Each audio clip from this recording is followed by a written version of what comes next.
And I'm going to skip recognition of visitors. I'd like to welcome, we have 3 new board members. I think it's the first time we've had this many new folks join at one time. So I'd like to welcome Nicole Bennett, Tammy Martin, Michael Sandman, and we have to make it official. So each of you should have a oath of office in front of you. So I'll just go in alphabetical order. Nicole, if you can just read that off and sign it, and you'll be official. Good, thank you. I, Nicole Bennett, do solemnly affirm that I will support the Constitution of the United States, and I do solemnly and sincerely affirm that I will be faithful and bear true allegiance to the state of North Carolina and the constitutional powers and authorities which are or may be established for the government thereof. And I endeavor to support, maintain, and defend the Constitution of said state, not inconsistent with the Constitution of the United States, to the best of my knowledge and ability.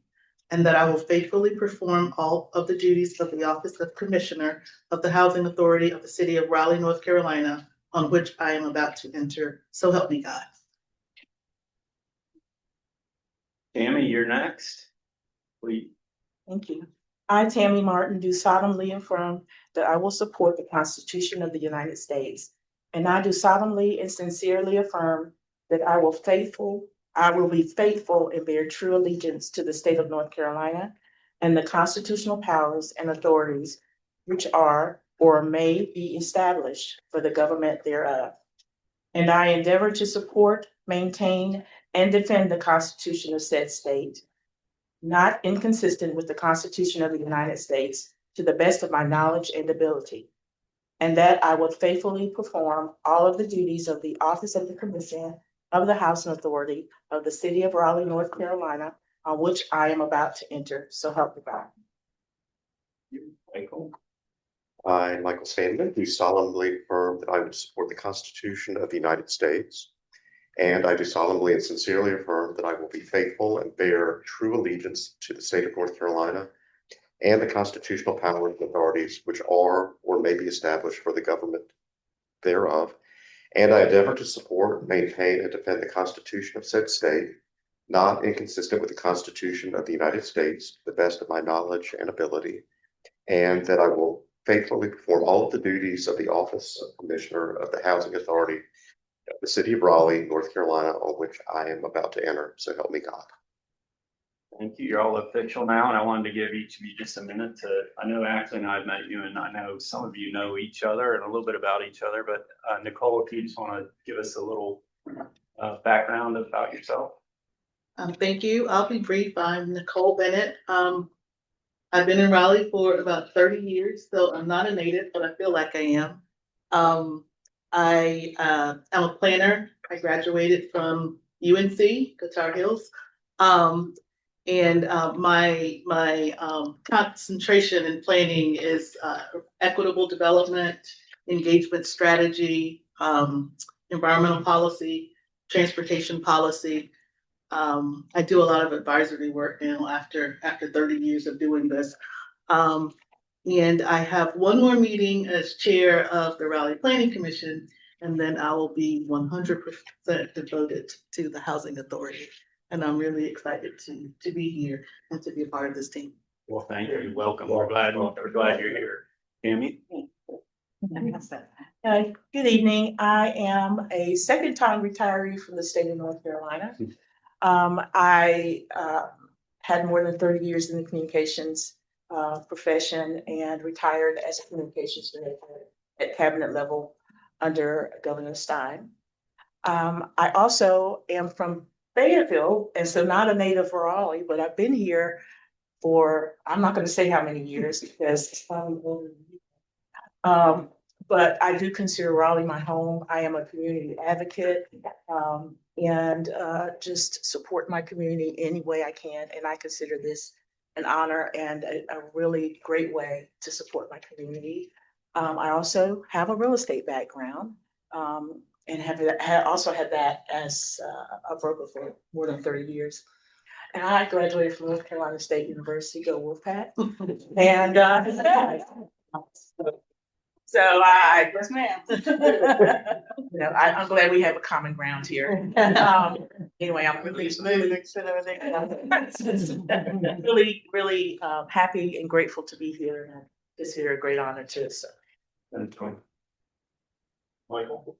Michael Sandman, born and raised here, a product of the Wake County Public School System, American University undergrad, UNC for law school. After a short stint in public accounting and tax in Atlanta, I came back to Raleigh to practice law, where I continue to practice. I have a law practice that focuses on commercial real estate in North Raleigh, but 35 or so years ago, I veered off into the real estate investment and development world, and have kind of run dual paths over the last 35 years. That have had the honor of serving on several nonprofit boards, most recently 6 years on with Triangle Family Services. I have rolled off that board, and I have resigned from another board so that I can dedicate my time. Very happy to be here. Well, welcome to all of you, and each of you has some skills we definitely need and are looking forward to tapping into as we go forward. So welcome. That brings us to our next item, public comments. We open the floor up for anyone in the public that would like to take 3 minutes to speak to the board about anything that is not going to be discussed on the agenda. I don't know whether we have any members of the public here tonight. If we do, please raise your hand if you're physically. If you're not, if you're virtual, please let us know. If you'd like to say a few words. This is Paula, and it won't let me put my hand, share the hand in the screen. That's okay. Michael, can you hit the button? Turn the, I don't know. Is The plus, that's middle. Okay. Also, just want to let you know that Jeronica is joining us now. Okay. Glenn, it sounded like someone was trying to talk. But Yes, I couldn't. Paula, I can hear her on my headphones, but Paula, we can't hear you very well. I'm talking as loud as I can. Okay. I had surgery, Okay. so now I wear a dog collar. Okay. I don't think we're going to be able to hear you. Can you hear in the boardroom? I can. Fortunately, He's no. saying Okay. She's had surgery, so she's not talking very loud. I can hear the meeting terrific. If it's something we need to hear about, maybe if she could send an email to. Can you Gwen. send an email, Paula, and we can handle it? Well, that's just it. It doesn't get addressed or resolved and then returned back to me. Okay, well, I will promise if you send it to me, we'll make sure it gets resolved, okay? I would like to say. Okay. Wonderful that they are. Thank you. Are there any other, I don't think there was anyone else. Hearing none, we'll move on to That's just putting it off again. the consent agenda. Consent agenda consists of all items that are considered to be routine and may be enacted by one motion and a second. If any commissioner requests that an item be removed from the consent agenda, we'll remove it and treat it as a separate item. The vote will be a roll call vote. Are there any items that anyone would like to pull from the consent agenda? Hearing none, I'd entertain a motion to approve the consent agenda. I moved it. All right, I'll second. We have a motion and the second to approve the consent agenda. Gwen, do you want to call the roll? Okay, yes, Nicole Bennett, Yes. Eric Braun, Yes. Valerie Crutchfield, Yes. Susan Ellinger, Jeronica Goodwin, Yes. Tammy Martin. Yes. The consent agenda has been adopted. Thank you. That brings us to the report of the board chair. I've got a couple of items. One is Charles and I have talked on a couple of occasions about the board's conflict policy, and I think we agree it needs to be updated. And so I'm raising it tonight, to make sure it's, the board is okay. Most of the boards I've served on, we've had an annual, conflict policy, acknowledgement, sign it every year. And we haven't historically done that. And the policy hasn't been reviewed since maybe 2004. 2004. And so I feel like it's time that we do that. And, I know that Ashley has plenty on his plate. So my suggestion was going to be, if the board, is comfortable with it, just to ask Charles to go ahead and, update that for us and bring some proposed changes to the board at his convenience. Is that, I don't know that we need a motion on it, but, I think we can just do it by. If that suits the board and management, then what I would do is bring it in a draft, send it to Ashley, and send it to Eric first, and then after that to circulate to the board. There's a good OCAC conflict policy. OCAC is one of the nonprofits that we set up to do some conversions of public housing to a program you'll hear more about tonight, and that we're doing development through. We have a couple of nonprofit entities with City Affordable Communities. So there's a good OCAC conflict policy that was adopted in the last 2 or 3 years, but the RHA policy needs to be updated. And I think that sounds good. The one thing I would say is, unless there's a reason, I'd like to have as many of these be consistent. And so if the OCAC policy is good, let's use it. And so we don't have different language and, different forms to sign that have different language in them. So as much as we can unify the approaches, Yes. that'd be good, as long as they work for what we need. All right, thank you. And we'll assume that's going to be moved, advanced. Second, item on my, list are committee assignments. Since we have 3 new folks, I'd like to, and we're going to have a little more change. Arnie Morris rolls off in July, so we'll have to adjust a little bit when his replacement is appointed by the mayor. But for now, for the Real Estate Investment Committee, I'd like to have Evan Covington Chavez, Arnie Morris, and Michael Sandman on that committee. Because we have so much going on, that committee meets monthly. And the idea, I think, Nicole, is when Arnie rolls off, and you'll roll you on to the Real Estate Investment Committee. That's kind of what we're thinking. Finance and Audit would be myself, Nicole, and Arnie. Policy and Programs, Valerie, Susan, and Tammy. And Workplace Culture and the CEO Review would be Veronica, Susan, and myself. So I hope that's okay with everybody. If you have questions, concerns, reach out to me. We can certainly talk about it, and then we'll have to make some adjustments in July. So that'll be an opportunity if anybody wants to shift around or feels like their skill set would match one of our other committees. The other committees meet quarterly, and the Workplace Culture and CEO, that kind of gets bunched up a little bit during the review process, which starts kind of in March and April. And Veronica, I think you joined the meeting. We need to probably have a conversation about getting that process started. But anyway, those are. And then I have, let's see, one more item. I'd like to get, if staff would, it's okay with it, I'd like to prepare a resolution of appreciation for the board members that have rolled off. And I don't know that we have any kind of normal protocol we follow, but I don't know if we could, get some sort of small gift token of appreciation that we could, and then I'd like to invite the back to a future meeting, preferably people that if it doesn't work out to have them back to let them know, thank them for their time on the board.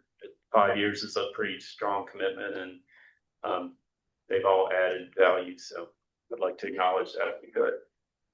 That's my report. Turn it over to you. I was looking at the real estate investment, but you are next, Ashley, so take it away. Thank you. Good evening, everyone, board members and the staff. Public, and especially the three board members, we will be reaching out to you in the next day or so to, if we haven't already, to schedule a 3-hour orientation. Much of that will be kind of focused on the things that are on the front burner with trying to help you out with the alphabet soup that you are being confronted with. There's rat, very icy. So we will schedule that soon, and then also provide you with some written material, including information about all our programs as well as our strategic plan. Welcome. I'm looking forward to all of you. So in my report tonight, I'm gonna just be brief. Gonna be talking about our Heritage Park demolition event and also some aspects of the federal 2026 budget that was passed earlier this month. It should have been passed last September 30, but it never does. So, so it's late. First, the Heritage Park demolition event. We held an event at the Heritage Park site yesterday to mark the beginning of the demolition of Heritage Park. There were over 100 people, elected officials, and community members. Speakers included Mayor Cowell, the city manager, the Wake County Commissioner Chair, and others, including our development team. Media represented at the event was ABC, Spectrum, and City of Raleigh, and we kicked this off and emphasized that this transformation of Heritage Park is not just for Heritage Park, but Heritage Park will serve as a blueprint for all of the redevelopment that we have in the next decade or so.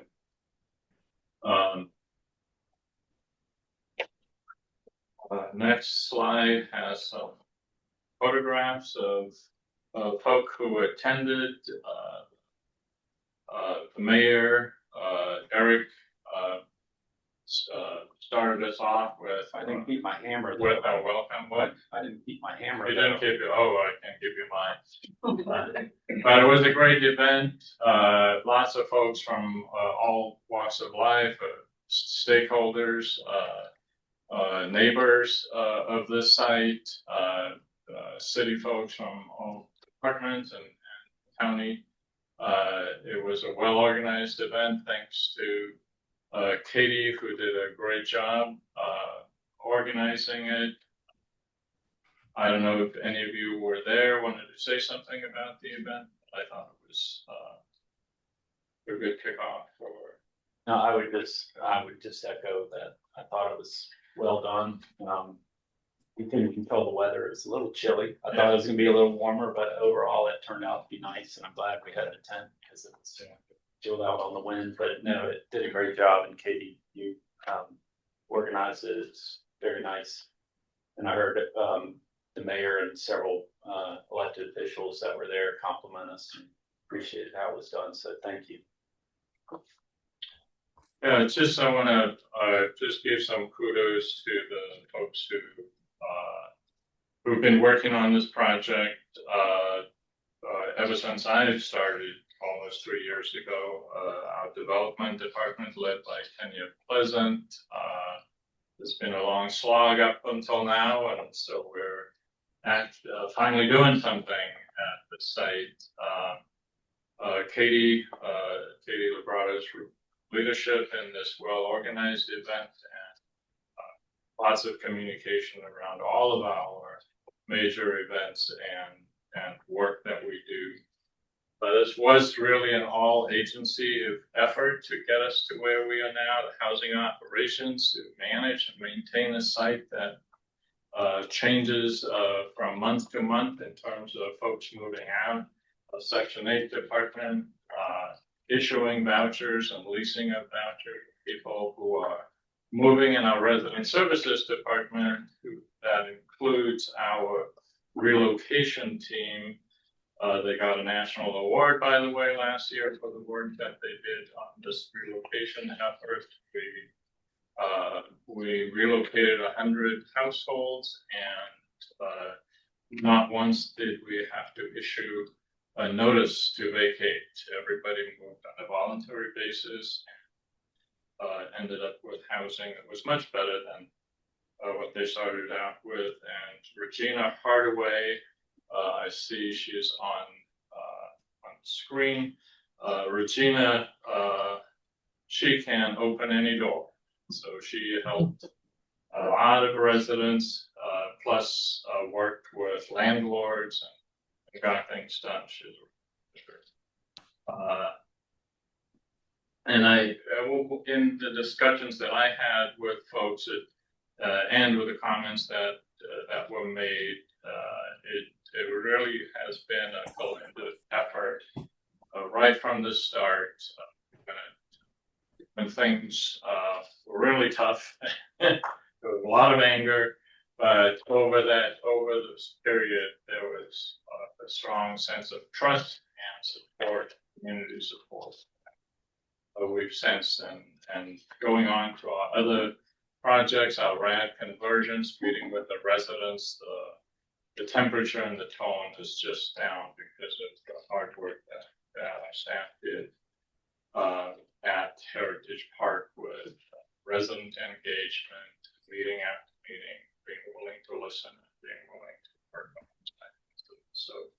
So thanks to all of the staff, who've done a great job to get us to this point. So what comes next? Demolition completion is estimated to be at the second quarter of this year, of 2026. Construction startup will be the first quarter of 2027, and we'll reach substantial completion in the third quarter of 2028. These things take a long time, but they will last a long time. So next I want to turn to the federal budget, aspects of the federal budget that affect us. So some of this all of this will be new to our new members. So what this slide shows is a particular budget item, what was funded in fiscal year 2025, and then what was approved earlier this month for fiscal year 2026, the increase or decrease in funding and the percentage change. And I want to point to some things that are of interest and important to note. So the first item is the Public Housing Operating Fund. For those of you who are new, the operating fund funds all of the operations of public housing, as distinct from the capital fund that funds capital replacement items, not operating items. So that's the Public Housing Operating Fund. In parentheses, I have FYCR for 2025. What it stands for, there was a full year continuing resolution. So the budget that was adopted last year with some changes was essentially the budget that was in place the year before, because Congress couldn't get to a point of actually agreeing on the budget. So last year's budget, fiscal year 2025, is actually not a budget of the current administration. It was essentially the budget of the previous administration without any inflation. So, and we felt that last year that was probably the best outcome that we were going to have. But the big number on the public housing side is the 14.4% decrease in the operating fund. That's a massive decrease if we just look in terms of our number of employees in our housing operations department who get paid out of this operating fund. That would be a significant number of staff. That would be 10 staff that would be gone. So, however, while the other thing that this points to is that public housing is never going to be fully funded by the federal government. Nobody wants to fund anything that sounds public housing.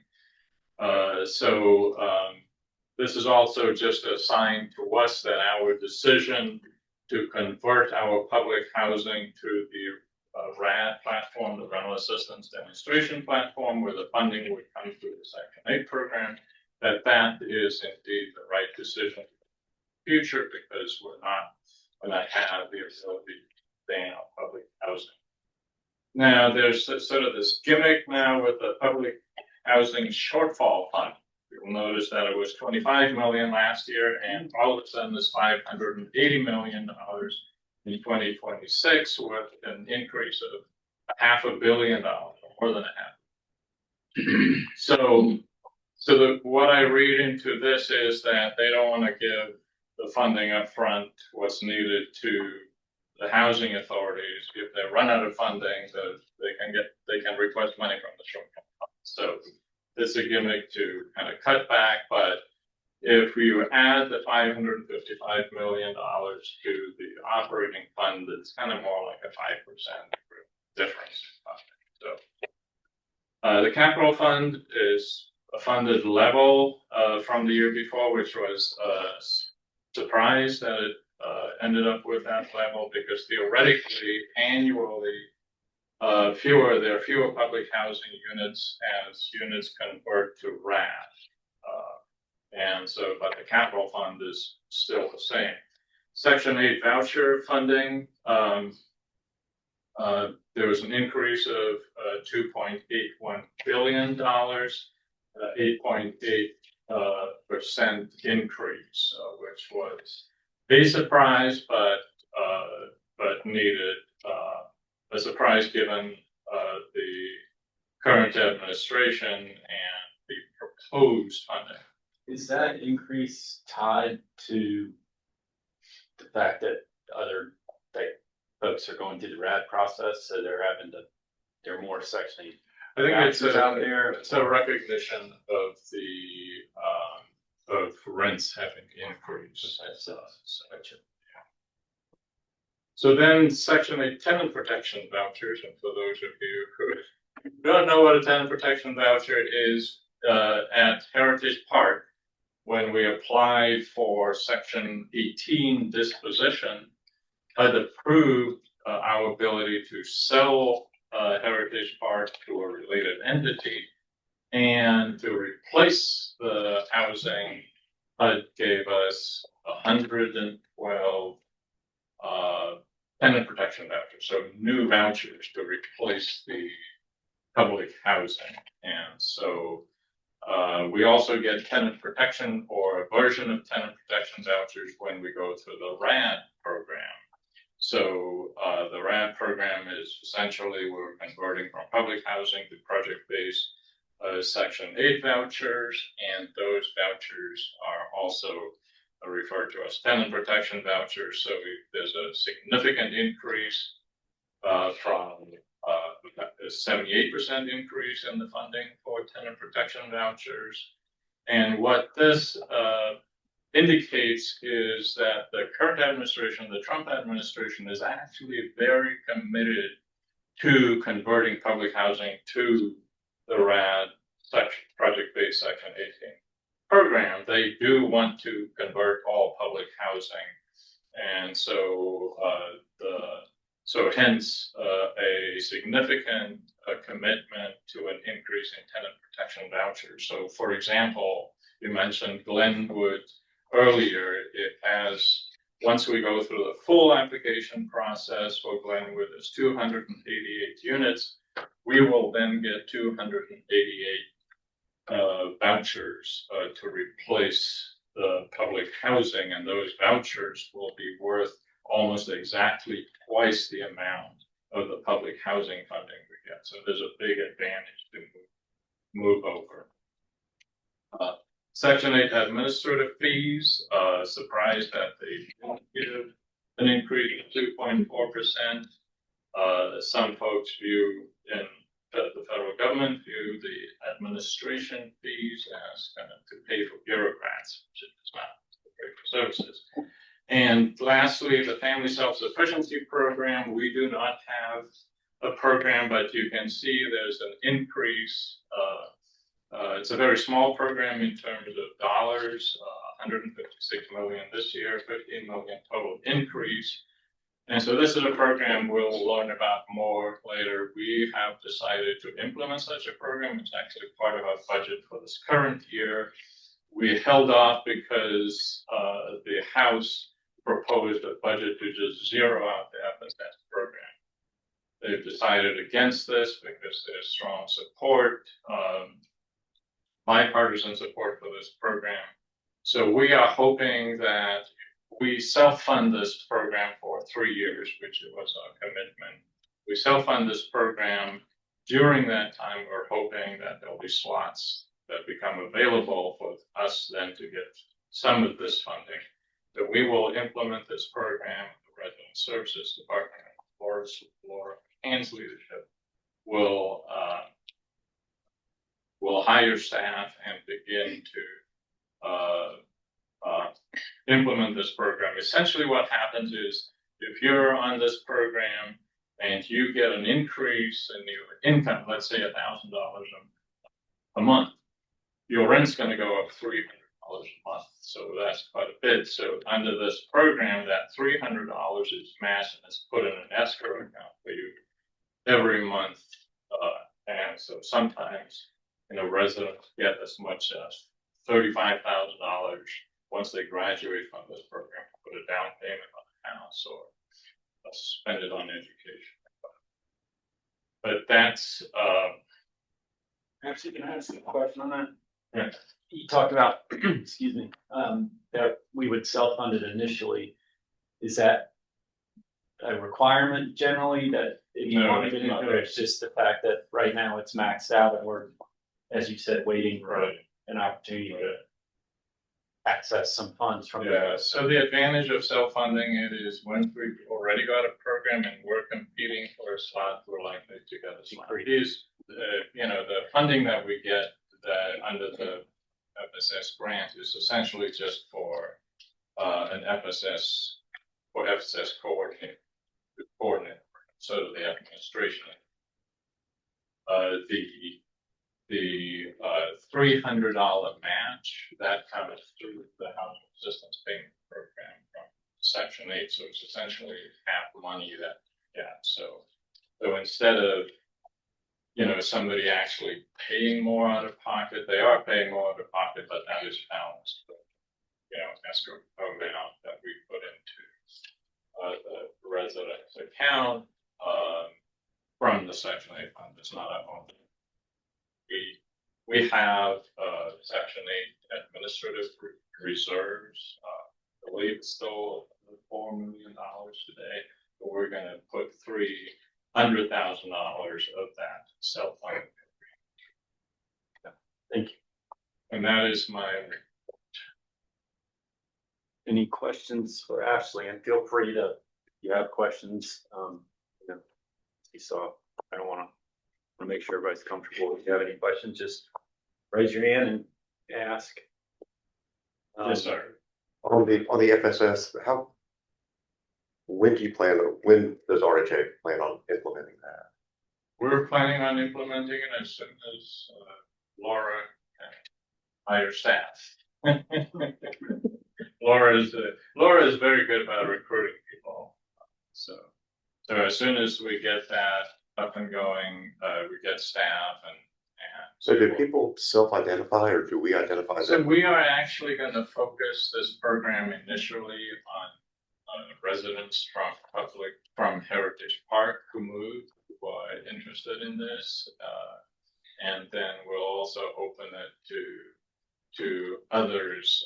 We have applied for a disposition approval from HUD to sell our 108 scattered sites units. And going to sell it to ourselves for $1. Then we'll get 108 vouchers, and the residents will be able to continue to live there. And those who can afford it may want to purchase a home, and we'll start working with a local nonprofit to do a home ownership program with them. So that's another target group. So, Do we have a number in mind a number. of folks we'd like to enroll in the program?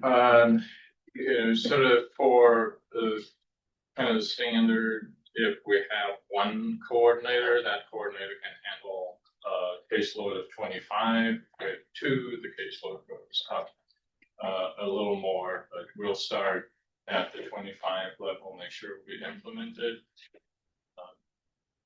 and see how it goes. There are different ways to implement, but I'm going to listen to the folks in the residence so because I have my own bias on how to do this. And scattered site, it may be obvious, but we own about 108 single family homes around the city. And so those are our scattered. And this is public housing.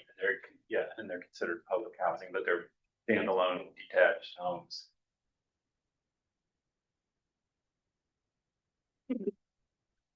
Thanks.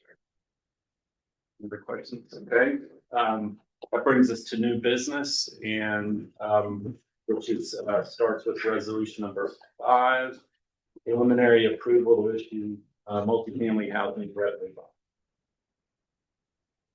This resolution is the inducement resolution for up to 56.52 million in multifamily housing revenue bonds for the acquisition and construction of a 278 unit multifamily development located at 810 Iliagnis Road in Raleigh. Dominium is the developer for this property. Per state statute, RHA is the issuer for these bonds. They are non-recourse bonds, so if the developer were to default on these bonds, RHA is not financially responsible. Iliagnis Road Family Complex will include 278 new rental homes for families on the 26.5 acre site, including 31 bedroom units, 92 bedroom units, 98 3-bedroom units, and 64 bedroom units. Dominium has received approval from North Carolina Housing Finance Agency for a waiver allowing the project to exceed the 200 unit cap. The property will serve households earning up to 60% of the area median income and will accept housing choice vouchers as required by the 4% tax credit program. The total development cost is estimated at approximately $105 million, financed through a combination of bonds, 4% tax credits, and deferred developer fee. The developer fee is agreed to include a tenant selection. The developer has agreed to include a tenant selection preference for RHA residents displaced due to redevelopment. This proposal has been reviewed by RHA's legal counsel with no exceptions, and I recommend approval. Ryan with Dominium is available on the call to answer any questions. Before we, if anyone has questions, we'll get to that, but I wanted to see if one of you could maybe, for the new folks, these bonds are not recourse for the housing authority. They're not housing authority debt. And I don't know, wants to kind of give it, it's a little odd if you're not part of the housing authority. But so for any 4% tax credit project, the project costs have 50% of the project costs have to be funded with tax exempt private activity bond. And so so we, as the housing authority in Raleigh, is the entity that issues these bonds for all 4% projects, bond projects in the county Wake. So not all housing authorities do this. This is, so we are the ones who issue these bonds in Wake County, and so we get applications from folks like Dominion, and then Jennifer analyzes them and then makes a recommendation. So this is the first resolution out of 3 total or 4 total, so that eventually when it goes to closing, the board will pass the final resolution.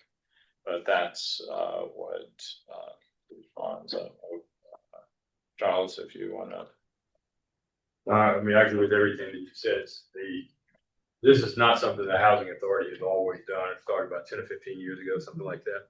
They're conduit bond transactions. So like Eric said, that means they're non-recourse to the housing authority. So I don't think there's been an instance where the developer is responsible for the repayment of the debt. What we're doing is we're issuing the debt and then we're loaning, what's the amount in this one? 50 on. Yeah, 56. Yeah, so we're loaning that $56 million to the developer. The developer is responsible for paying.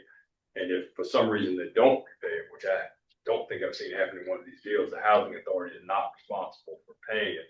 And in the memorandum that is sent out for the deals, it says all over it, it's non-recourse, and the investors understand that. So the sources of the funding for the development, Susan works on these all the time for other clients. At least 50% has to come from the bonds that we issue. And then usually around 30 or 40% comes from the low income housing tax credits, which are the 4% tax credits that Ashley was referring to. And there's still usually a gap. And that subsidy is usually made up by a long-term low interest loan from the city, county, or some kind of deferred development. That's how they make the number work. There's been some really nice developments built through this. Like, for example, we were at the Y the other day, the Beacon Ridge development is one that we issued the debt on. There's been a lot of nice apartments all over town that are there. You all do that. So are the bonds secured with the real estate? Is that the security? Yes. And what's the benefit to Raleigh Housing Authority? Is there a fee that there's paid? Yes. So the main benefit creating new affordable units. Sure. Would be difficult to create otherwise. But if you, I don't know what you all received, but if you received the audit that was in the minutes from the last meeting, there was an other income line where our other income had increased from 1.5 million to $2 million, and all of that is from this bond transaction.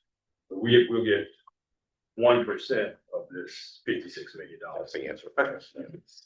And that's different from, we also received a bond rating that one day we will issue bonds that will be our debt that we'll be responsible for, but those are 2 different things. And so I just want to make sure the new folks didn't understood kind of, this is a kind of an odd duck.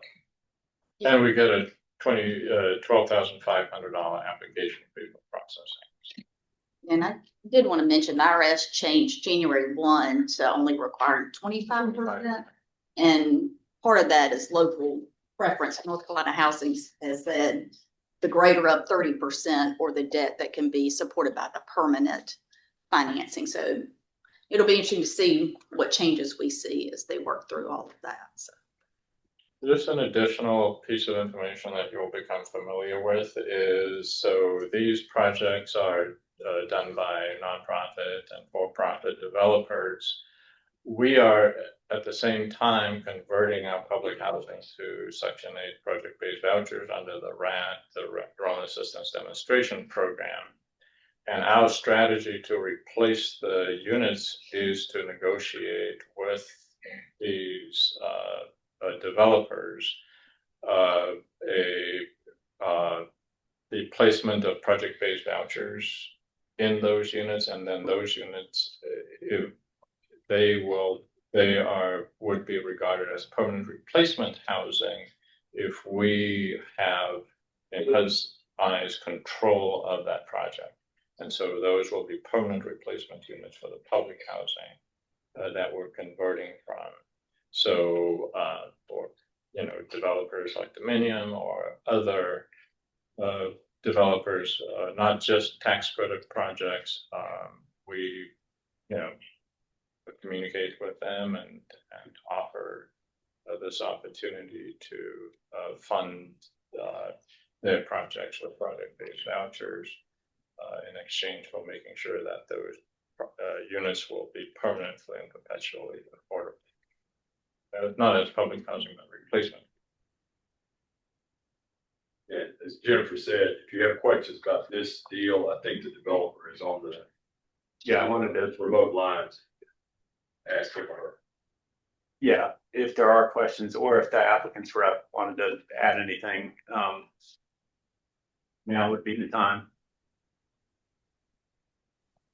This is Ryan Summerall with Dominium as the applicant. I understand, obviously, here to answer any questions. I think the board did a really good job of kind of explaining the process here with these 4% tax credit applications, and we're really excited about this opportunity and working with Jennifer and the rest of the team. So we appreciate the time here for any questions, and excited to hopefully bring some more affordable housing.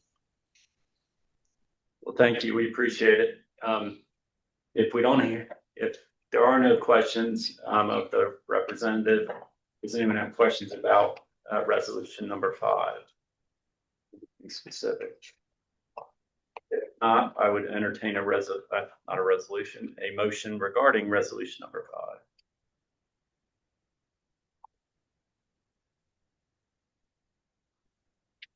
5. Aye. Motion to approve resolution number 5. I second. I have a motion and a second to approve resolution number 5. Glenn, do you want to call the roll? Okay, Nicole Bennett, Yes. Eric Braun, Yes.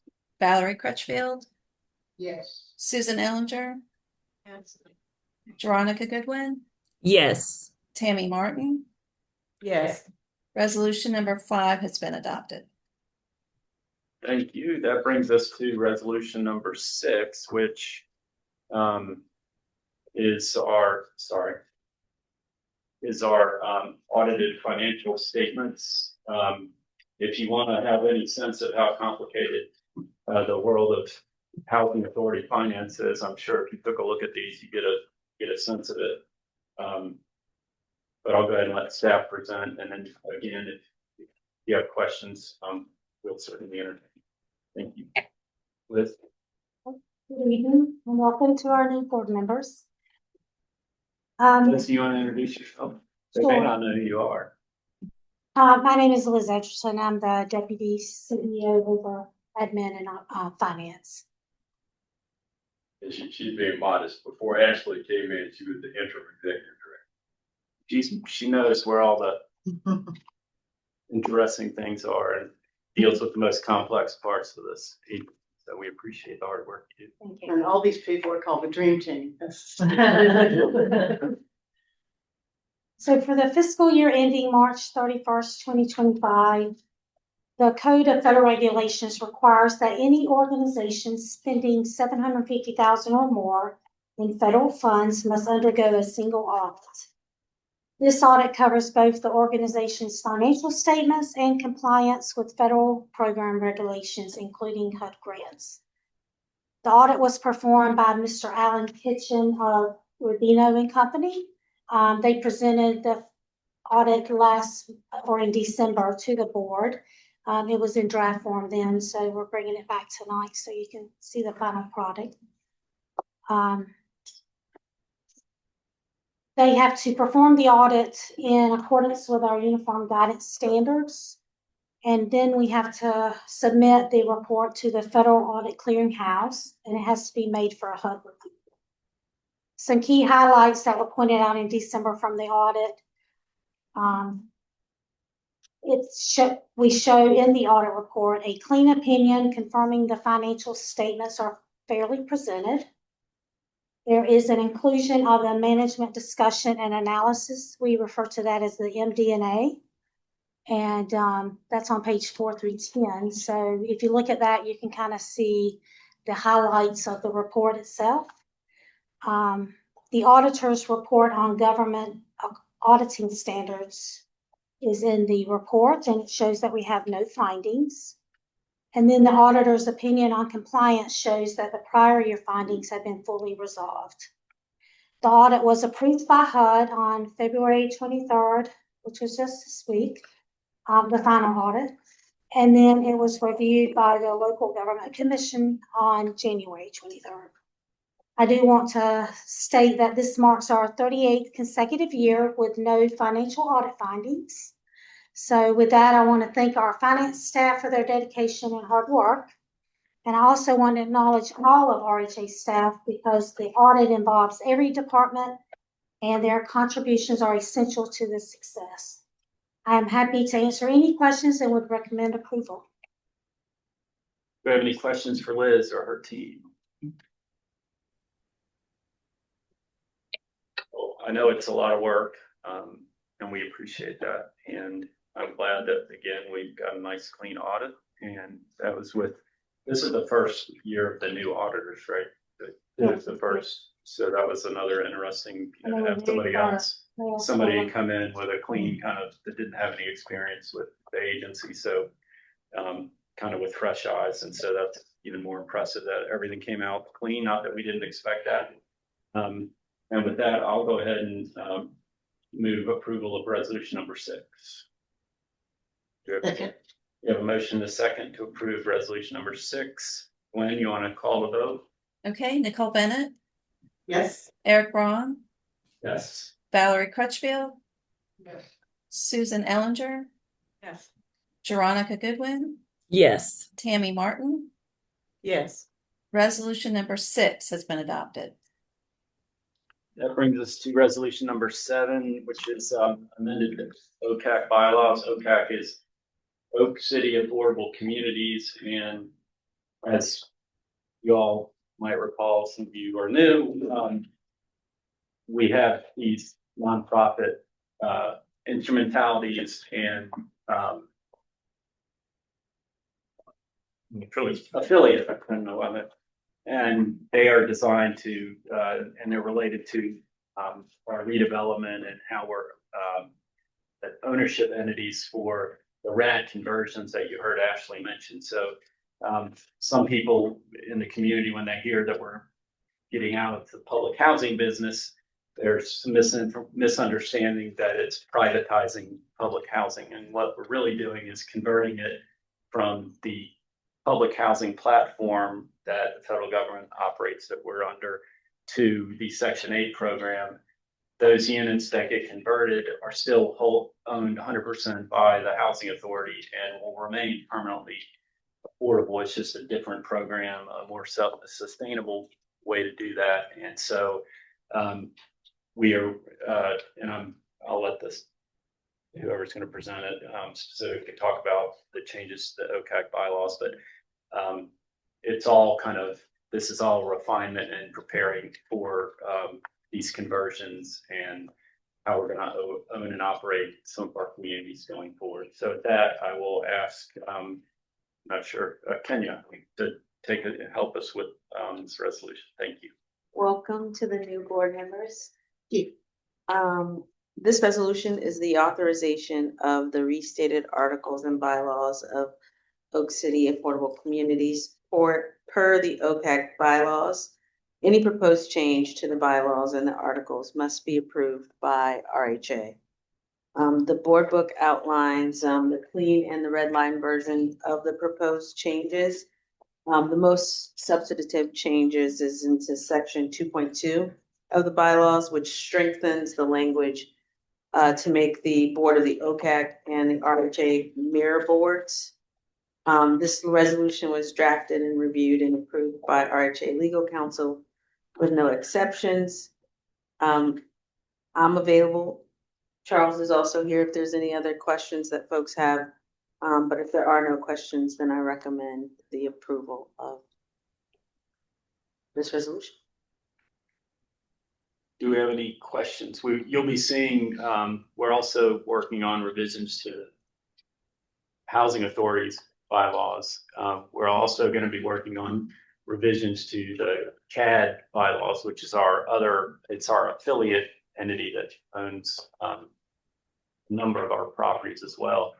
So we're going to be working on revisions to 3 sets of bylaws, and so there might need to be some work to kind of unify them, but this is kind of one step in that overall process.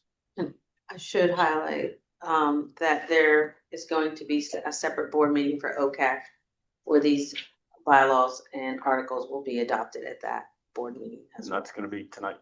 That's tonight. We'll have another brief meeting after this meeting, so don't worry, it's not going to be a long meeting. Any questions? Claire? And new board members, what this resolution does as new board members as this body changes, the OCAC board will also change. That's really what is the primary driver for this resolution. So congratulations, you're also members of the OCAC. You didn't really. We didn't tell you that you're going to. You have 2 jobs. Now that we have you, you're sworn in. So, any questions? Any need for clarifications? I know this is complex, and this is my 6th year, and I'm just starting to feel like I kind of get it. So don't feel like if you're not totally feel like you've got your hand on the pulse of what's going on. We'll learn together and continue to figure this out. If there are no questions, I'm happy to entertain a motion for approval.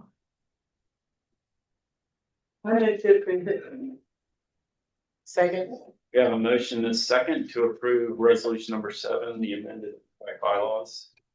Okay, Nicole Bennett, Yes. Eric Braun, Yes. Valerie Crutchfield, Yes. Susan Ellinger, Yes. Veronica Goodwin, Yes. Tammy Martin. Yes. Resolution number 7 has been adopted. Excuse me, we have been missing Michael. Oh, And, Michael. Oh, I'm so sorry, Michael. That's I don't have okay. you on my list. Michael Sandman. Michael Sandman. Well, technically, if you're present and you don't vote, it's a yes anyway. So I'm so sorry. Thank you for saying something. Resolution number 7 has been adopted. you used to be sitting over here keeping things straight. Good board. Perfectly fine with it. Thank you for that. All right, Gwen, I think you were done, right? With that? Yes, that's done. Yes. Resolution number 8 is the consideration of the contract for general legal counsel services by the Francis Law Firm. Okay. Liz, is this you too? Yes, me too. All right, take it away. So the Housing Authority of the City of Raleigh has conducted a competitive process to select general legal counsel. An initial RFP was issued in July of 25, followed by a revised RFP in November of 25. The revision was to correct some technical issues and ensure compliance with HUD. Both were publicly advertised, and we received 5 submittals during this process. After a careful evaluation of qualifications, experience, understanding of public housing and HUD rules and pricing, the Francis Law Firm, PLLC, was determined to be the best fit. Their proposed fees are fair and competitive. The board is being asked to approve a contract with the Francis Law Firm for an initial 2-year term with 3 one-year renewal options, up to 5 years total, subject to funding and performance. The CEO is authorized to finalize and execute the engagement documents. This resolution will take effect immediately, allowing RHA to secure experienced legal counsel efficiently and in full compliance with all requirements. I am happy to answer any questions and would recommend board approval. Do I have any questions regarding this resolution number 8? Hearing none, I will move for approval of resolution number 8. Do we have a second? A second. We have a motion and a second. Gwen?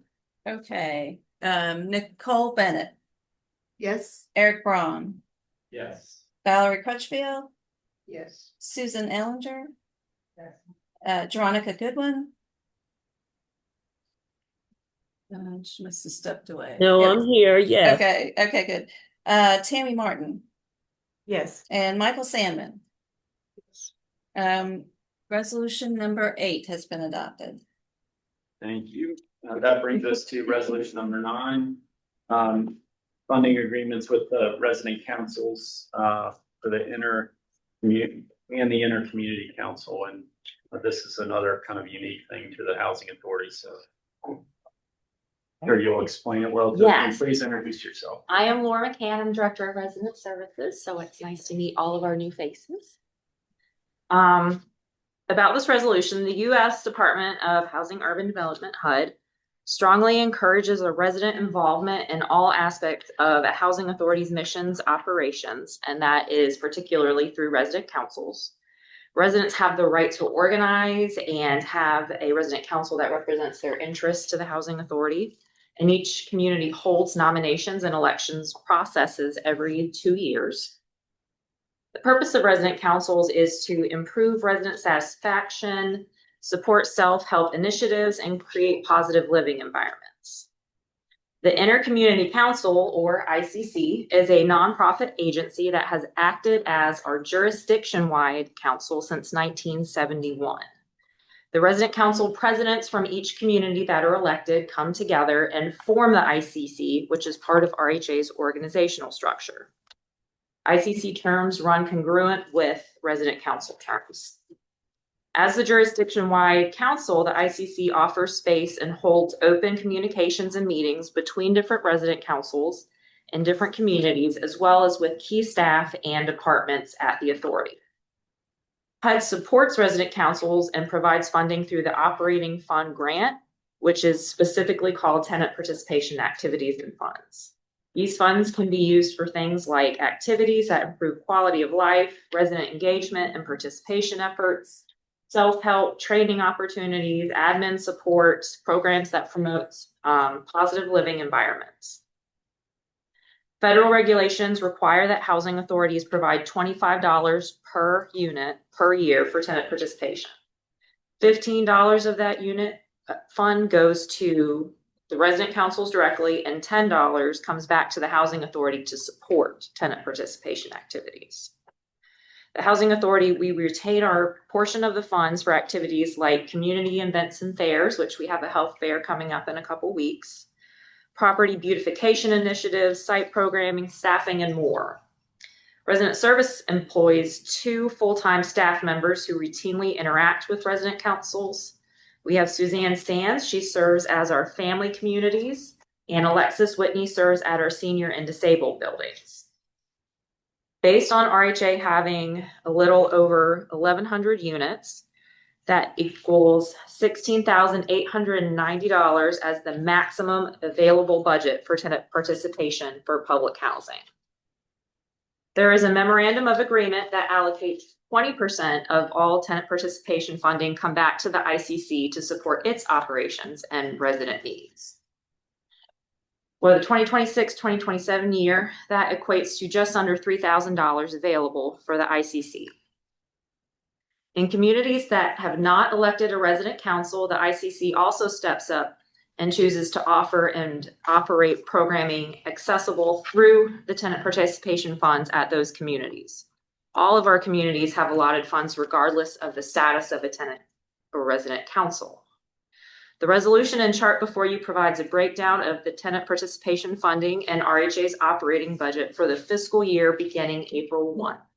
We are requesting for the board to authorize to, 1, make the 2026-2027 tenant participation funds available beginning April 1 in conjunction with our fiscal year. And 2, execute the required agreements with our duly elected resident councils in compliance with our HUD regulations. I am happy to answer any questions and would recommend approval.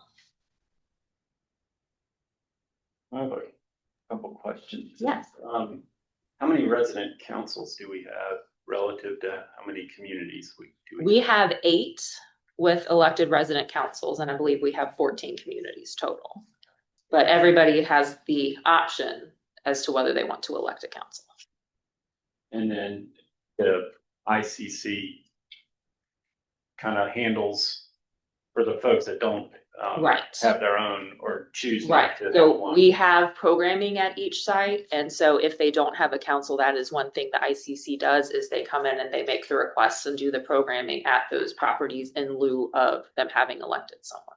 And do most of these funds get spent down, or do they revert, or what happens If they don't spend them down, then they do come back to the housing authority, and we will allocate them to something in that vein under resident services, but we do encourage our tenant councils to make that decision. It is their money to spend, and we sincerely hope that they do that. Any other questions? Just one comment about the role of the ICC. The housing authority staff do not get involved in the elections of resident councils, and so that is all run by and facilitated by the ICC, just to make sure that we have arm's length arrangement there, that nobody can come to us and say or accuse the housing authority staff of rigging elections. So we set up that. The only thing we have involved with that is we do help disseminate the message that the ICC gives us and has provided to us, so that we're reaching everybody. And if one of these resident councils wants to spend money, how does that? They would they would put in a request. First, they have a budget that they come up with annually, and they say, this is how I'm anticipating spending. And then the housing authority will issue them checks for those funds, assuming that, the programming has been scheduled and we have all of the confirmed dates. And we will cut them that check so that they can start to buy snacks and equipment. Like we had potted plant day at one of our communities. I'm thinking she went and got flowers and flower pots and all of those things, so people could take plants home at that community. Any other questions? All right, then I will entertain a motion to approve resolution number 1. I move to approve resolution number 1. Second. We have a motion and a second to approve resolution number 9. Gwen? Okay, Nicole Bennett, Yes. Eric Braun, Yes. Valerie Crutchfield, Yes. Susan Ellinger, Yes. Veronica Goodwin, Yes. Tammy Martin, Yes. Michael Sandman. Yes. Resolution number 9 has been adopted.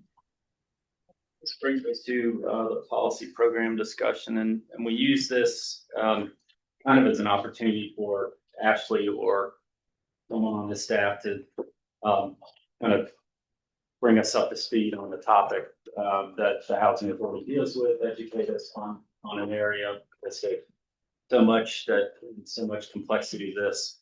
And so each meeting we try to actually pick an area where we get a little updated information and find out what's going on.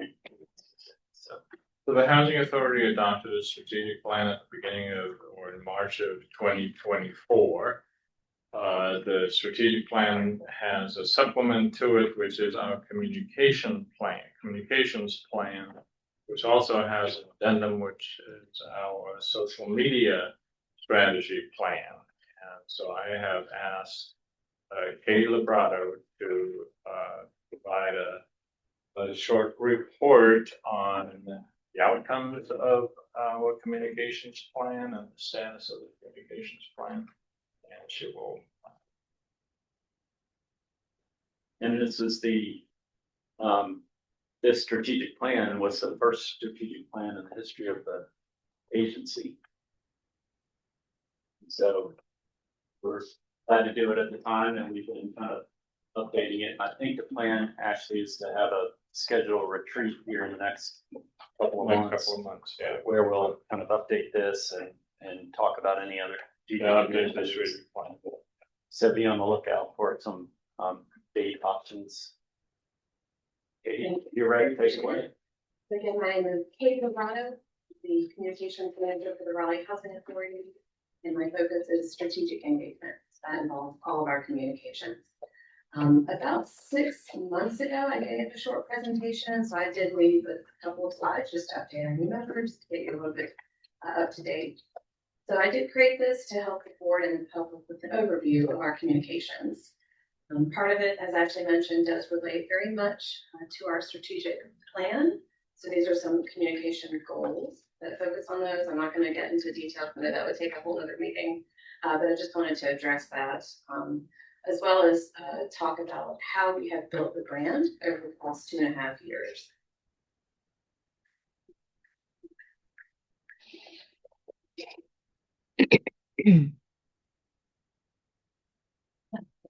I was wondering why it wasn't changed.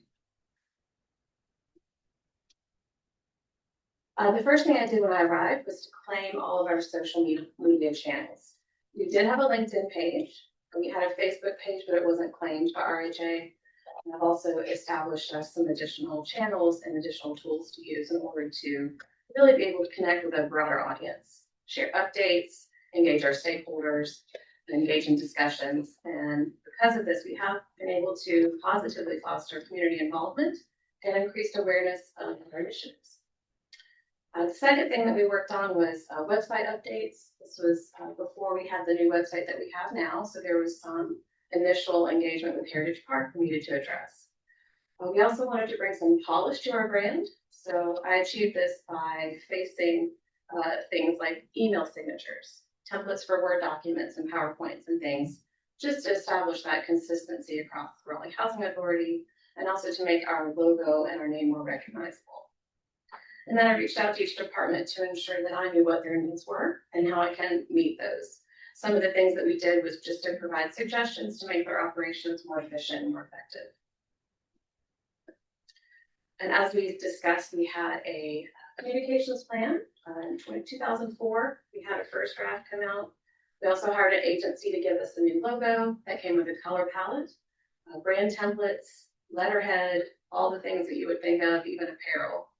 One of the things that we really wanted to be sure we communicated was a feeling of a calming, inviting experience for all those who come to our website.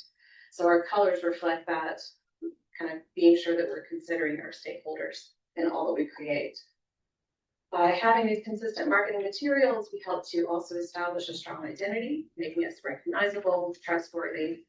And we also launched some internal communication efforts. We have an internal newsletter. We're working on a SharePoint intranet. We have established a communications page just for employees to get resources. And we have a virtual water cooler channel so people can share good news about each other.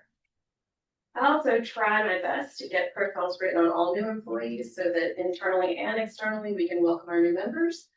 That's been quite popular on LinkedIn. So Yeah, I've seen that. That's a good job. Some months those are our highest posts with engagement, so that's great. We also hit a significant milestone on LinkedIn back in 2024, where we hit more than 1,000 followers. And of course, we now have this .gov email, giving us that additional level of security and trustworthiness. Last year, we really did a lot to expand our voice. We had the new website launch. That took more than a year to work with every member of the departments. That was quite a large task, and I could not have done it with everybody on staff. It has an easier navigation. It's also a huge improvement. Just, I mean, it's so much better. Yeah, you ought to be doing before and after. I should have put a slide in here. It does exist if you go on the Wayback Archive online. You can go look at it. I will agree that it is quite an upgrade. I'm very proud of what the agency did to create that. And as part of our commitment to accessibility, we have a plugin called UserWay, so people can look at different languages. If they have a visual impairment, they can make changes. Even if you have dyslexia, you can go to our website and it'll change colors for you, so you can easier read that. We also worked on a series of videos We have three main ones on our YouTube channel. The first one showcased resident stories, our partnership with communities and schools. It also provides a nice overview of the Raleigh Housing Authority. We also have one that focuses on vibrant communities, and we have one that specifically talks about the Heritage Park relocation with one of our residents there talking about how happy she is at her brand new apartment. Some other milestones just for online, we've reached some good ones for website activity, online audiences, post impressions. I keep track of a lot of statistics, and these are just the ones that really stood out to me. So impressions, that's just overall impressions across all of our channels. Same with online audiences. And just some examples of communication here. Have some of the automated slides here. Let me go back and start from the beginning. This is one of our flyers that I produced for residents. We had an internal newsletter called the RHA Recap. We also have a government newsletter there in the center, RHA on the Move. That's a community email. So we send that to service providers, local city and county government, RHA board, as well as our redevelopment partners. Over here is an example of a flyer that we translated into Spanish when we launched the waiting list opening last summer. That by far, that month we had the highest website views, the highest engagement on social, as well as email. So that was definitely an audience that was engaged and wanted to interact with us. In addition, we also started some internal communication video messages from our CEO, and the response has been overwhelmingly positive. We've had a lot of folks come to me and tell me that they appreciated getting that additional messaging. And most of the time when I send these out, it appears that a large majority of the staff are watching it. So it's definitely an engaged audience with that as well. So for 2025, one good way I use to track this is just to look at the entire year. Facebook stood out to me as something that has changed a great deal from when I first got here in 2023. We had some increased followers, as you can see there. We also saw a 295% increase in our clicks and a 543 increase in followers from 2024 to 2025. And this example here of this post is just one that continues to get engagement. This has more than 16,000 impressions because this is one of our posts where we talked about a bond resolution in a neighborhood that was affiliated with that. And those by far get the most attention because everybody's excited about more affordable housing. I also want to touch on our email open rate, and Laura and I both send emails to our audiences, so she has to get a little bit of kudos for that as well. We've seen a really large increase in folks who want to get our news. So we see a lower level of people who are subscribing. We keep our stakeholders informed, and we have a consistent open rate of about 36%. And just to give you a benchmark of what they consider good marketing is 15 to 25. We also have had an increase in total subscribers. We're now up to more than 8,000 total email subscribers, which is about a 40% increase over the past year. Some additional statistics, again, just to give you a good overview. For Instagram, for example, I have kind of taken a slow and steady approach to that one. That's a channel where you really have to maintain a lot of engagement there. And we don't have a large audience that's finding us. So through the increased postings that I made over the last year, I saw views increase by 193%. Our reach increased by 194%, as well as increase in profile visits by about 115. YouTube, I'll mention that again. That's really taken off since we've added our internal CEO videos. We also share videos during our RAD resident meetings, and I don't even remember how many we've had of those. 20, 30. So that's been another example of we've been able to show videos both during the event. We also record the meeting, so each neighborhood gets a Zoom recording, and we're also seeing engagement based off those who want to watch it at the end, watch it as a recording. We also continue to draw attention to our resident story video series that I mentioned. And then LinkedIn is by far the best platform for both government, external communications, and really reaching a lot of our stakeholders. We often share photos of meetings or events that are hosted, and RHA staff is really great at reposting, which helps us to increase our reach and exposure online. And this is just an example of our highest engaging post. So we have nearly 6,000 impressions on a post from March of last year, focusing on Heritage Park. So I hope to continue to see that type of engagement. And finally, I wanted to step back and talk about the Google business page. Sometimes our reviews are not positive, but I have been fortunate that we've seen a lot more 5-star reviews where specific staff members are called out and how they've really appreciated the good customer service. So I will point out that this is when Ashley and I were hired, the arrows there. So we've seen not only reviews go up, but the scores improving. So that's been really great to show. Oh, who's actually doing the reviews? Very motivated sheets. Putting his thumb on the scale. Thank you for saying that. You're welcome. Just before my annual performance. I really think that it's been, a really great road to see the transparency increase, visibility of the company increase in a positive way. So I'll leave it at that, and I'm happy to take any questions if there are any. Well, I just want to say that someone who's been here for the before and kind of the now, there's been a huge improvement. And you mentioned the .gov, and I'll just share for the folks that are new. I think a week or 10 days after you arrived, we had a cyber attack, and so Ashley had, before he was even able to get established and figure out what was going on here, we had to deal with everything being locked down, and so that got worked out, and with the help of a lot of people, and so we got the .gov, and we have email specific for our board members. The other thing I'll say is when we hired Ashley, one of the directions that we gave him, the agency historically had been kind of inward facing, and did good work, but did it quietly and didn't necessarily peek up out of from in the weeds.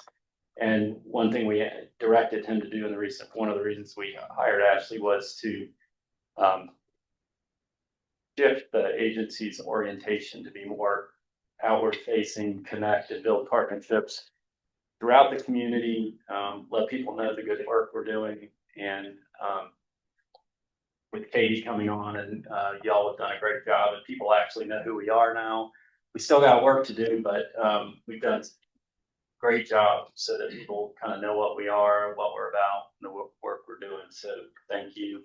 And thank you for putting pieces in place to get that done. Thanks, Eric. The not so good news is that Katie has decided to move on. So I'm What? Was no longer. That's right. So she has done an incredible job, and still getting used to the news. And thank you, Katie, for bringing us to where. It's been a pleasure.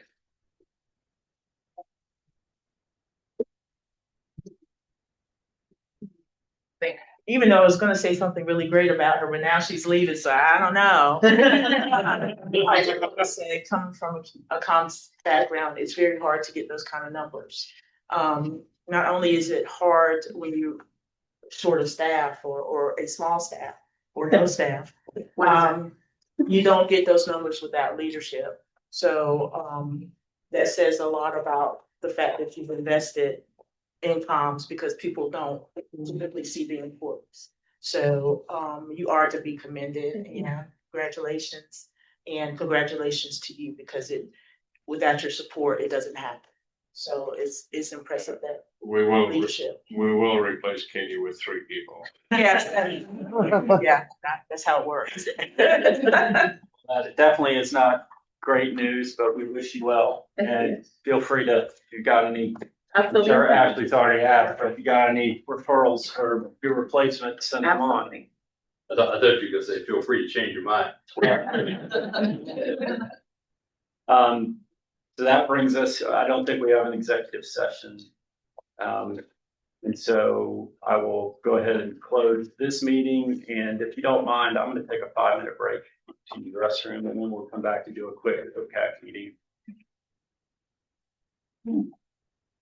You did a great job. Yeah, sorry you're leaving. Yeah, good luck wherever you're going.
had like a strong emotion. Oh, wait. It would just be like to make it. Thanks, everybody, for your predictions. I'll call to order the February 26th meeting of Oak City Affordable Communities. Gwen, do you want to call the roll? I will. Okay, Nicole Bennett, Yes. Eric Braun, Yes. Evan Covington Chavez is not in. Valerie Crutchfield, Yes. Susan Ellinger, Yes. Veronica Goodwin, Yes. Tammy Martin, Yes. Arnie Morris is not on, and Michael Sandman. Yes. All right, we have a quorum. All right, we have just one item on the, well, two items on the consent agenda. There are minutes from the prior meetings. I don't know if anybody has any questions about those. If so, let us know. Otherwise, they'll entertain a motion to approve the consent agenda. And there's several of them aren't here, so. Hearing no questions, I'll move approval of the consent agenda. Second. We have a motion and a second. Go ahead. Nicole Bennett, Yes. Eric Braun. Eric Braun, yes. Yes, I'm sorry, I No, didn't. that's okay. Valerie Crutchfield, Yes. Susan Ellinger, Yes. Veronica Goodwin, Yes. Tammy Martin, Yes. and Michael Sandman. Yes. All right, the consent agenda has been adopted. That brings us to new business. The first item is what we've already looked at as part of the RHA board meeting, but it's resolution number 2. Kenya? So this resolution is similar to, as Eric mentioned, to what was looked at the RHA board meeting. This is the resolution authorizing the filing and adoption of the restated bylaws for OCAC. And again, the primary change here is to make the RHA board and the OCAC board mirror boards to one another. There are no questions. I recommend approval. Any questions regarding resolution number 2? Hearing none, I would entertain a motion. Move for approval. Second. We have a motion and a second to approve resolution number 2. Gwen? Okay, Nicole Bennett, Yes. Eric Braun, Yes. Valerie Crutchfield, Yes. Susan Ellinger, Yes. Veronica Goodwin, Yes. Tammy Martin, Yes. Michael Sandman. Yes. Resolution number 2 has been adopted. Thank you.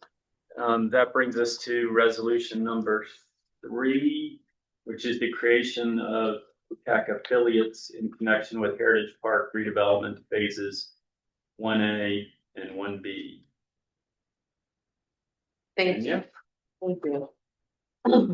As part of the redevelopment for Heritage Park, it's being redeveloped. The first block 1 has 2 phases, phase 1A and phase 1B. Both of those are going to be tax credit developments. 1B is a 51 unit senior building. And then what we're calling 1A, phase 1A is a 112 unit family development. Our partner is Brenshore Development. And this resolution is the authorization for OCAC to create affiliates that will participate in the ownership of these tax credit developments. We will be a managing member in this entity. The investor limited partner, the 99.99% limited partner, has not yet been secured or approved yet.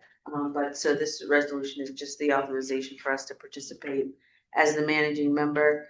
Our participation as the managing member is important for a couple of reasons. One is it allows the projects to benefit from a real estate tax exemption. And 2, with us as the managing member, also gives us the control that's required for HUD purposes. for us to, if we wanted to use these properties for replacement housing. And thank you. Anyone have questions? I had a quick question. If we're going to be using more, how's that impact procurement? I mean, are we going to be, I know in our original, when we procured Bryn Mawr, I think we were making sure that we kind of held back on having to procure everything. Does that impact us differently now that we're putting these folks in tax credit transactions? It shouldn't impact the procurement. And because Bryn Mawr was selected, at least until through the development process, because Bryn Mawr was selected through an approved process, I don't think that it will impact. I don't know, Charles. I don't think it will. I wouldn't, I didn't mean for it to be pop quiz. I'm sorry. No, I was trying to remember myself, because when I think we procured Bryn Mawr and then therefore. Bryn Mawr, I'm sorry. But I remember there being a lot of discussion. So I was thinking that therefore they can move forward with these next steps. We'd already done the procurement. Does that ring a bell with you? Right, they're moving forward with doing much. Okay, I didn't mean to. The new commissioners might want to know a little bit about who Bryn Mawr is. Oh, Bryn Mawr is our private developer that was selected through the RFP process when we originally went out for the redevelopment of Heritage Park. And they were selected as they were selected as to do the master planning. And we have an MOU with them for development purposes. Is the limited partner, is that the tax Investor. credit? That's the tax credit investor. And does that tax credit investor need to be secured before you can start? Oh, before we can close, yes. Okay. But we need to create these entities now for requirements that we have under the LIHTC QAP. And then also all of the contracts that we're going to be moving forward on for pre-development will be held under that new entity, and these entities are a part of that. And then related, kind of unrelated, I mean, then are OCAC financials, are they audited, and then they have like a wholly owned subsidiary of They are audited. probably housing authority? Is that how it will work? They were included in the RHA. They're included under the component units, but they have their own separate audit, which they're finalizing that right now. So you'll probably see that in a month, maybe. And then obviously the property owning entity will also have its own separate audited financials. There's another affiliate, not an instrumentality, called Capital Area Development that has a lot more assets than OCAC. A lot of the properties that people think of as being part of the housing authority are owned by this affiliate. Okay. All the unsubsidized. Are we members of that board too? You gotta read the fine print. To figure out what we signed them.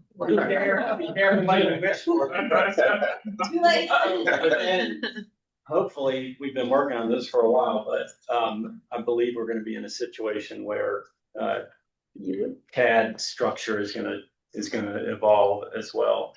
And so you'll be hearing more about that probably in the next few months. But you might be on another board. Right. If you want you to be on that. Yes, if things go well, depending on your perspective, that will get changed around. And so, we have this development pipeline coming of, basically all of our public housing units, as Ashley alluded to in his presentation through the RAD conversion process. And we're still in the process of evolving the ownership structure and how those are going to be held and operated. And so this may shift around a little bit but for the purposes of keeping the Heritage Park project moving forward and advancing this, we're going to move the structure, but it could change a little bit.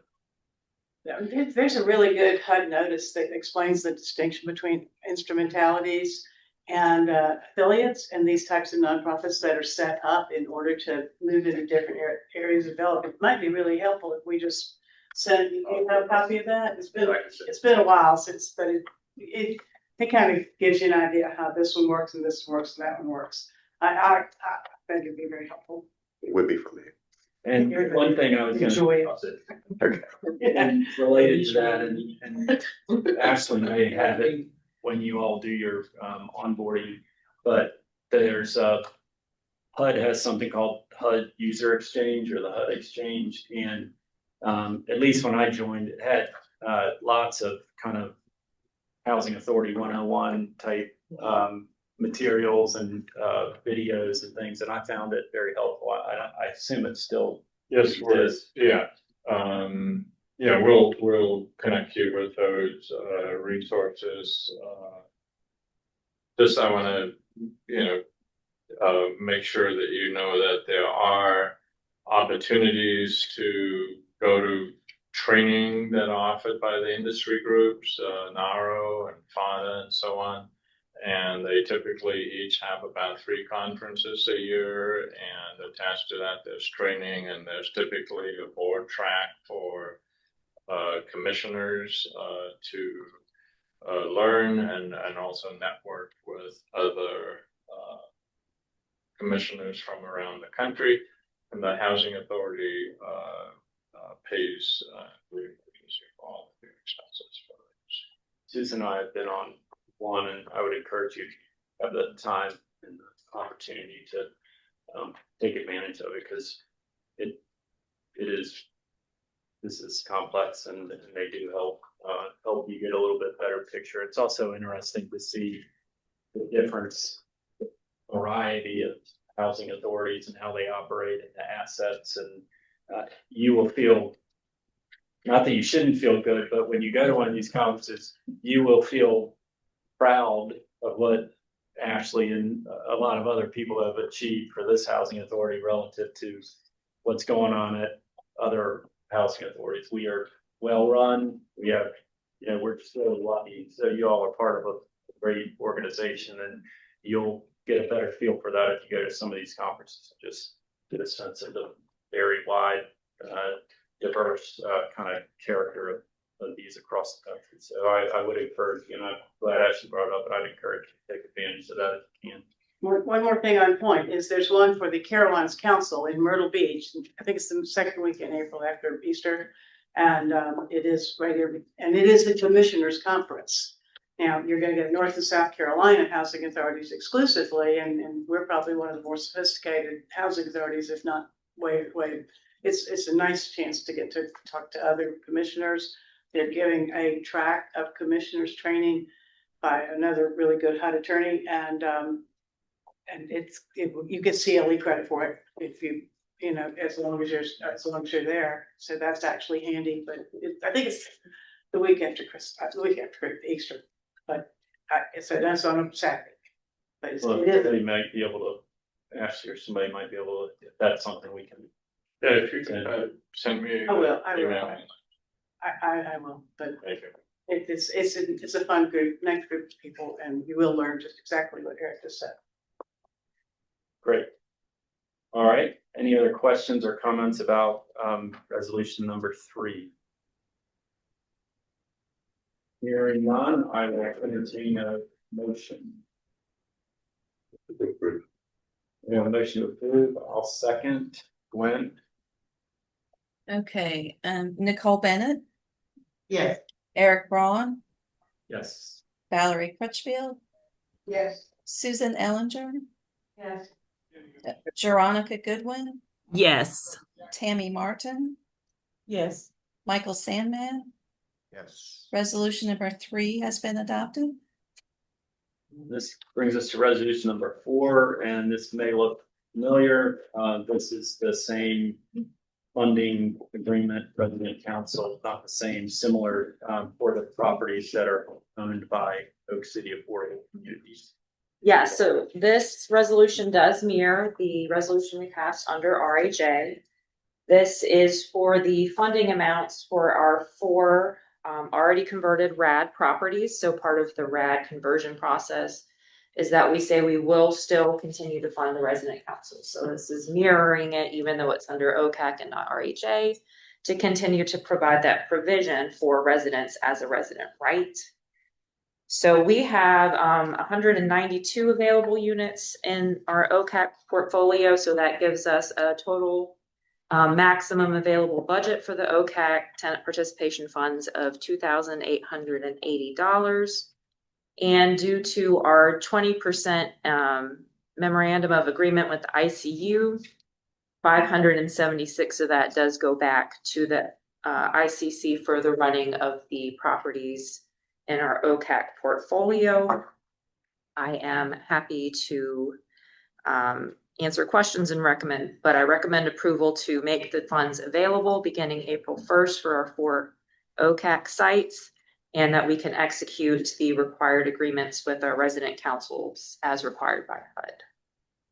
Laura, is there any operational difference or participatory difference from these, now that they're in the RAD conversion? No, so we have operated them the same. From a tenant's perspective, there was no real transition. It was really behind the scenes with the subsidy piece that changed. We do have 4 OCAC properties. 2 of those have elected resident councils. And then the ICC steps in for the other 2, just as they do with our RHA sites.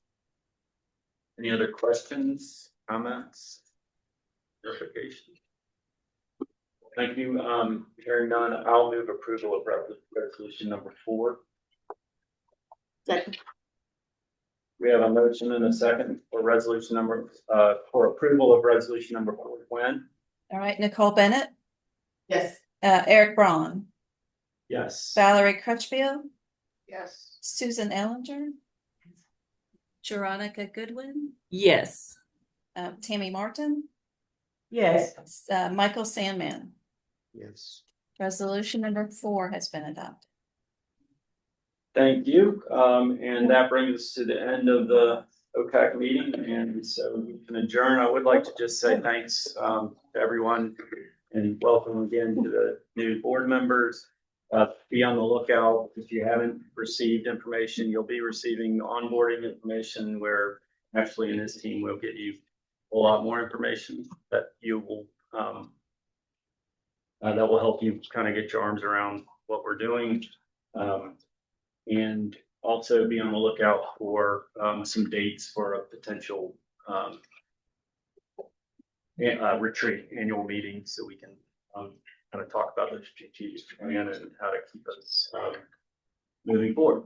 So with that, thanks everybody. Have a great evening. If you need anything or have questions, please feel free to reach out to me or Ashley. Have a great night. Thank you.